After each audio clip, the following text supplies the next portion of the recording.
আসসালামু আলাইকুম। ওকে বেকুব করে বেকুব ও বেকুব ও মাদর সাহেব, কতদিন আপনাকে বলছি আমার মা বাবা কি সুন্দর করে আমার নাম আছে ইয়াকুব, আর আপনি ডাকেন বেকুব। ওই তো হইলো আর মাদর সাহেব, সব উল্টো হয়ে গেল না? আরে উল্টে আর সিধা সবটাই সমান আর মহব্বত করি তো হয়ে যায়। মাদর তো সাহেব, এখন তোর হাটের খবর কি আর বাজারের খবর কি এগুলো কদি মাদর সাহেব সব চাঙ্গা, মানে চাওয়ার আগে দিয়ে দেয়। তা ওরা কি দিয়ে দেয় খোঁজ কি? মানুষ তো টাকা পয়সা একটু সহজে দেয় না, ব্যাপারটা একটু ব্যাখ্যা করে বল। মাদর সাহেব, আমার মাত্রাতে যারা কাজ করে তারা ধরেন আগে একটা মশলা মাটি বা একটা সার্ভো আমার তাদের কোনো সাহস ছিল না, তাদেরকে এমন ট্রেনিং দিছি মাদর সাহেব, আর একটু ব্যতিক্রম করলেই ফরেস্টিং ফর। ফরেস্টের ফর এটা আবার তুই কোন ইউনিভার্সিটিতে আমদানি করলি রে? এটা ডিজিটাল ইংলিশ।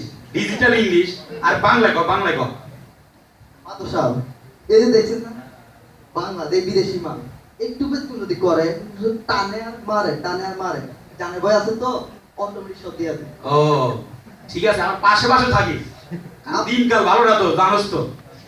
মাদর সাহেব, আপনি কোনো চিন্তা করবেন না, আমি আপনার পাশে আছি। ঠিক আছে চল যাই।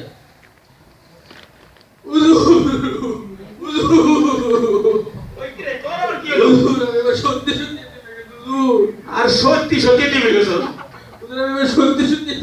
আরে কাঁদিস না, 2 বছর আগে তোর বাপ মরছে, 1 বছর আগে তোর মা মরছে, আজকে আবার নতুন করে ইয়েতে মিলে কেমনে?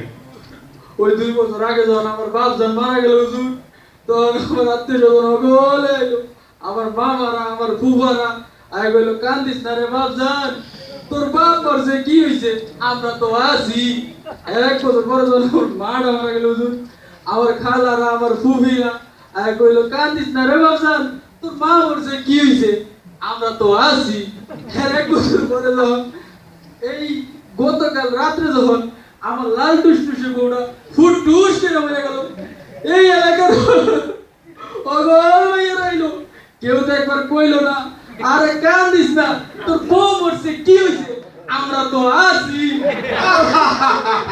আরে বেকু ও বলে বলে মানুষ এতি মানে কি? কেউ আসি হুজুর, আমি তো এতে হয়ে গেছি হুজুর। আরে চিন্তা করিস না ওই উত্তরপাড়া করমলি আছে না, আর মেন জুরিরা আছে না, জুরিরের সাথে তোর বিয়ে দিবি। জরি না হুজুর, জরি না সুন্দর হুজুর। আরে সুন্দর আছে চিন্তা করিস না, তুই খালি আশেপাশে কোনো কিছু গড়ে না গড়ে, খালি আইনে খালি আমার খবর দিবি, চিন্তা করিস না, তোর বিয়ের ব্যাপার আমি এটা দেখবো। আপনি কোনো চিন্তাই করেন না, এই এলাকার যত খবর আছে সব আপনার কাছে দিব।